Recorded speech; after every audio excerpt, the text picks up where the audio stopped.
I recently played Roblox for the first time in my life, and here is how it went. Spoiler, it's a confusing mess. I played games from the front page, and the first one was Adopt Me. Game greets us with a mix of Russian and English letters. There are thousands of outfits to choose from. That's exactly what I don't want, just take me into the game, please. Save option is in English, but cancel is in Russian. I saved, and that's as far as I could get. I just didn't know what to click afterwards. It was only later that I've learned that this is the biggest Roblox game of all time, and it got me confused within about a minute. The second game was Work at a Pizza Place. It took me right into the game pretty fast, but I couldn't understand what I need to do at all. You are now cashier. Someone messaged, fire him. What are you doing? What am I doing? That's a good question. So I recently entered a Roblox game development competition, but here is the thing. I hadn't even played Roblox a single time in my life, and that is why I decided to spend one day just to play Roblox games, understand what Roblox is, and what kind of game I should make for the competition. I hope that answers your question. Back to the game. So it was clear I needed to press E near the customer, but what did I need to do after? After being confused for quite some time, I asked in the chat, but Roblox censored my message. Safety. Security. Oh, won't somebody please think of the children? There was no answer, and after a while, I left. After a couple of highly confusing games, I wanted to try something simple, and that is why I launched Easy Obby. Obby is a Roblox term for a platformer and is apparently an acronym for Obstacle Course. There are various different sections with different colors and shapes. One thing which unites them all is they're boring. You see, Roblox controller in general is not super precise and thus is not very well suited for platformers. For this reason, I ruled out this genre for my competition entry. Game design is not great either. In this section you need to select between two doors, the wrong door teleports you back. You need to find correct doors just by trial and error? Fun? No.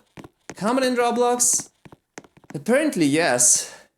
Some sections are not even platforming, more like walk-orming. You just walk there and sit. Boring, but at the very least functional. Next were epic minigames, which, sorry to break it, are not epic, but at least mostly functional and not confusing. Except for chopping off trees. How do you chop off trees? I tried keyboard, mouse, didn't work. Other than that, really not much to say about this game, so let me tell you one thing about Roblox in general. You can't see it, but Roblox controls are a bit strange. When you move your mouse, by default it just moves your cursor, and if you want to rotate the camera, you need to hold right mouse button. Why is it like this? Remember that I was playing Roblox to decide which game to make for the competition. Thus, my goal was not to play the most popular games, but rather a wide variety of games. So the next game I played was Car Dealership Tycoon. This game blew my mind. It is on par with GTA 6, next generation. Look at these graphics! Buildings look like garbage. At first glance the game seems like a tycoon, but after you somehow enter a driving mode, you realize it's deep. Where am I even going? The car is completely out of frame. The game even has a cinematic camera mode, just like in GTA. I somehow managed to fix it, but I drove around, I couldn't figure out where I need to go, and my car's stuck. I like how if your car is stuck, you can just re-enter it a couple of times until the problem is solved. You can't even do these things in GTA. And the best thing, this game is free! Just like subscribing to my YouTube channel. I wanted to play a real tycoon this time, and so I launched Lumber Tycoon 2.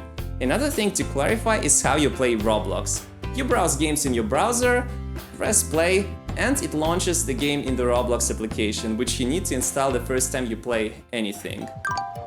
Дерево are us. It started confusing, but eventually I somehow managed to buy an axe. But how do I use it? It just doesn't work.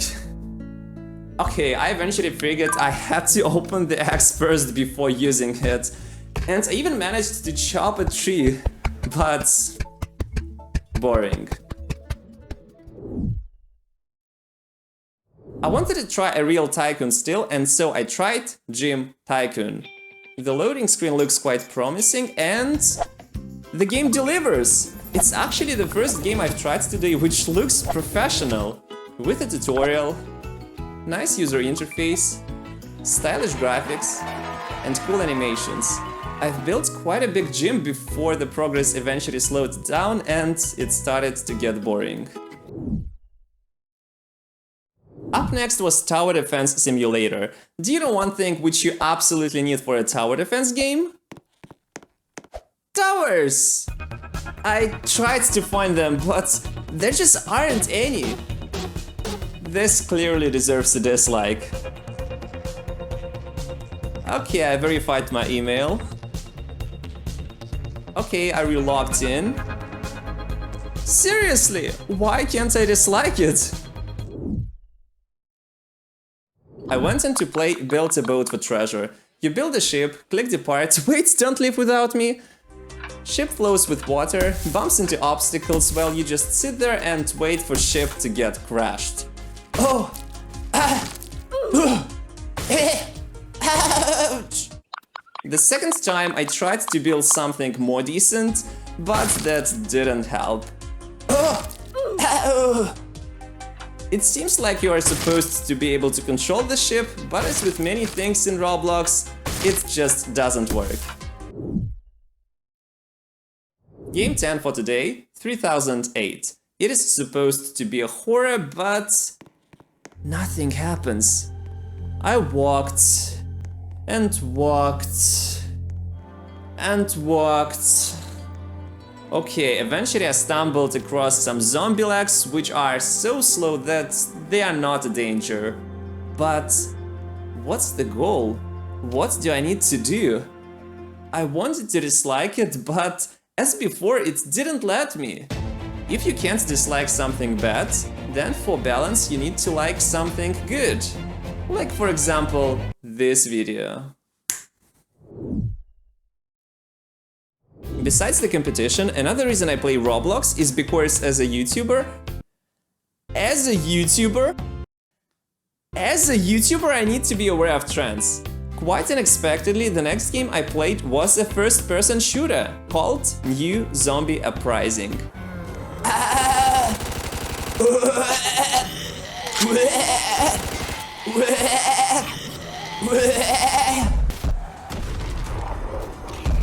What happens? Looks like I'm dead. I got bored to wait for the next round and left. The game which caught my attention next was Natural Disaster Survival. The first thing we see in game is some garbage translate, but that's okay, we are already used to it. It is a round-based game, and the unfortunate reality of round-based games in Roblox is that Roblox just joins you to a random server without any regard as to which state of the game it currently is in. Which, in simple words, means you have to wait until the round is over. Game drops you onto the island, and at some point you are given "These are предупреждения." This is gibberish, not translatable. But the English part clearly tells what's happening, and you just do that. Oh, someone sent me a friend request. So, since I got to the house, I had to just wait for over a minute. Seriously? Boring. SharkBite is also a round-based game, which means it has the same problem. You have to wait until the previous round is over. To make sure players don't leave before even trying the actual game, some developers make their lobbies quite detailed and polished. First round, we win without doing anything. Easy. Second round, There is no shark for a long time, by which I mean nothing happens for over 2 minutes. At some point we see a shark, ship is getting wrecked, it falls apart, we are left on a piece of ship, what's going on? We are in the water about to die, but time's up and apparently we survive. Easy. It was probably the funniest game of today, although for the wrong reason, because of all of the mess which was going on, not because of gameplay. Disappointed by the games I've played so far, I decided to play the games with the highest like ratio. Pet Simulator had a like ratio of 95%, which is more than most other games. And whoa, this indeed looks professional. Pet Simulator is the second professionally looking game I found in Roblox. You mine money, collect it, buy eggs, hatch pets, equip more powerful pets which mine money faster, and so on. Then someone gives you overpowered pets and they just destroy everything on your way. As I later learned, pets in general are super common in Roblox games. Another game with a like ratio of 95% and the final game I've played that day is Speed Simulator, which unlike Pet Simulator didn't deliver on its high like ratio.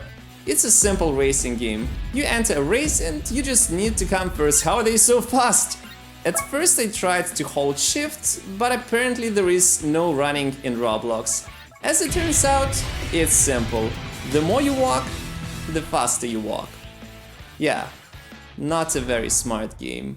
In between rounds you collect pickups, which give you bonus steps, and as soon as your jump height allows, you also jump through circles, which give you even more bonus steps.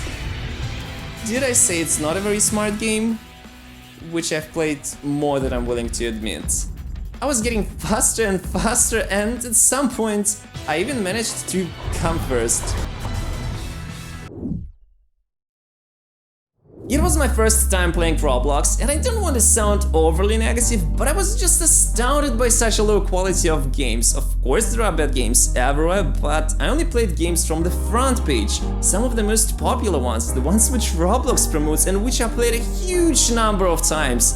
I just didn't expect them to be that crappy. But let's get to my practical takeaways. With everything I learned playing Roblox games for one day and taking the game development competition theme retro into account, I decided to remake old Bomberman game, which you can see right now and which you can play yourself with the link in the description. In the next video I'll tell about its development and how you can get big YouTubers to play your game. Subscribe not to miss it. I hope you enjoyed this video, click like if you did, and thanks for watching.